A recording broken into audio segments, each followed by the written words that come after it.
بسم اللہ الرحمن الرحیم نحمدہ ونصلی علی رسولہ الکریم۔ دوستو بزرگو، ہمارا سیرت کا موضوع چل رہا تھا۔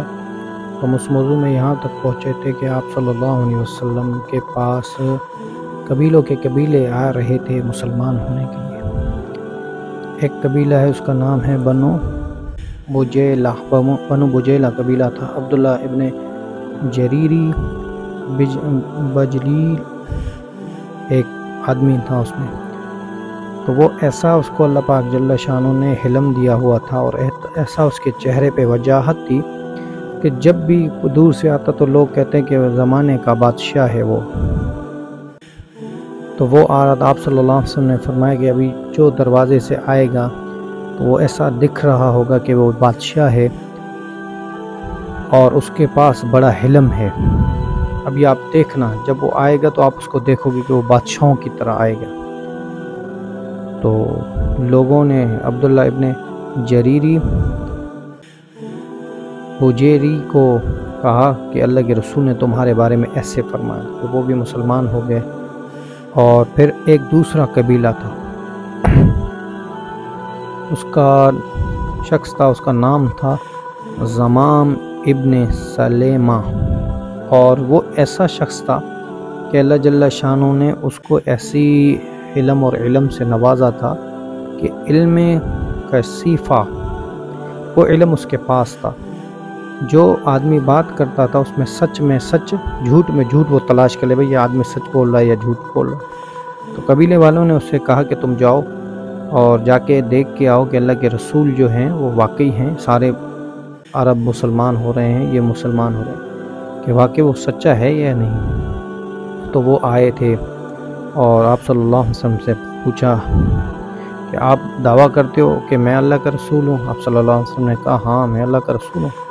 تو انہوں نے کہا کہ کون زمین، کس نے یہ آسمان بنایا ہے؟ من خلق السماء، اور کس نے یہ زمین بنائی؟ من خلق الارض۔ تو آپ صلی اللہ علیہ وسلم نے کہا اللہ۔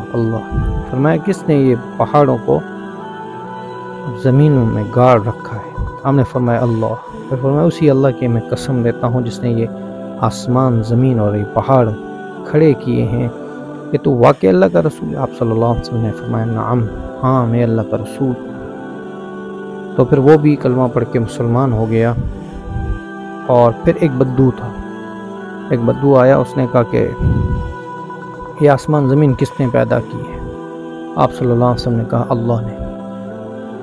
تو انہوں نے کہا یا رسول اللہ، ایسا آپ مجھے کوئی ایک عمل بتا دیں جس کو میں کروں اور میں ضرور جنت میں داخل ہو جاؤں۔ آپ صلی اللہ علیہ وسلم نے فرمایا کہ پہلا تو لا الہ الا اللہ محمد رسول اللہ کی عقیدہ تمہارا درست ہونا چاہیے، پھر کبیرہ گناہوں سے بچو، اور پھر فرمایا کہ فرض کی پابندی کرو، فرض جو ہیں چیزیں ان کی پابندی، 5 وقت نماز فرض ہے، زکوٰۃ فرض ہے، حج فرض ہے، جو پیسے ہیں ان پہ، اور اس کے علاوہ رمضان مبارک کے روزے فرض ہیں۔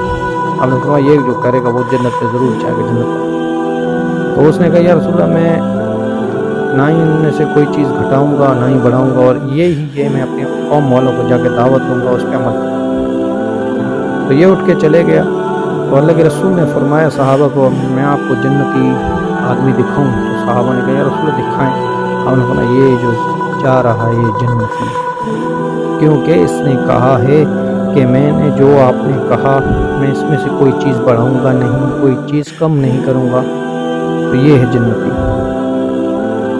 اور پھر اس کے بعد اللہ کے رسول یہ اس کو کہتے ہیں، اس سال کو کہتے ہیں 9 ہجری کو کہتے ہیں ام الوطف۔ تو یہ جو سال تھا نا عالم و وفد، تو یہ جو سال تھا یہ سال ایسا تھا اس میں سے جگہ جگہ سے لوگ آ رہے تھے، وہ مسلمان تھے، مشرق سے، مغرب سے، شمال سے، جنوب سے۔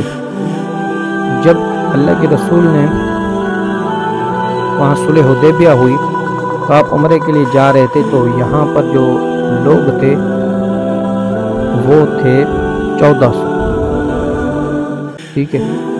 اور پھر آپ صلی اللہ علیہ وسلم جب حنین کی طرف جا رہے تھے اور جب مکے کی طرف سے تب آپ کے پاس 10,000 کا لشکر تھا، اور جب آپ حنین کی طرف گئے، خیبر کی طرف گئے، تو آپ کے پاس 2,500 3,000 کا لشکر تھا۔ جب آپ نے مکہ فتح کیا تب آپ کے پاس 10,000 کا لشکر تھا۔ اور پھر 1 سال کے بعد یا 1.5-2 سال کے بعد آپ صلی اللہ علیہ وسلم نے 10 ہجری میں جب آپ صلی اللہ علیہ وسلم نے 10 ہجری میں حجۃ الوداع کیا تو آپ صلی اللہ علیہ وسلم کے ساتھ 1,00,000 کا لشکر تھا۔ تو یہاں پہ آپ صلی اللہ علیہ وسلم نے جب یہ صورت نازل ہوئی اذا جاء نصر اللہ والفتح ورأيت الناس يدخلون في دين الله افواجا فسبح بحمد ربك واستغفره انه كان توابا، جب آئے گی اللہ کی مدد اذا جاء نصر اللہ والفتح، تب آپ دیکھو گے ورأيت الناس يدخلون، لوگ داخل ہوں گے دین میں، فی دین اللہ افواجا، فوج در، فسبح بحمدی،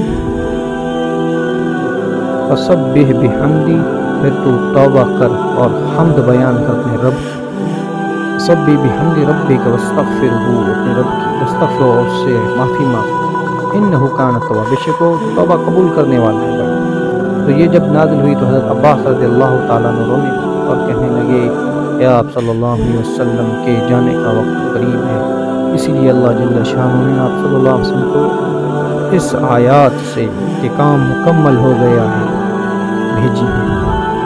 تو آپ صلی اللہ علیہ وسلم نے پھر حج کے لیے تیاریاں کی، اور انشاءاللہ زندگی رہے گی تو بات چلتی رہے گی۔ وما علینا الا البلاغ۔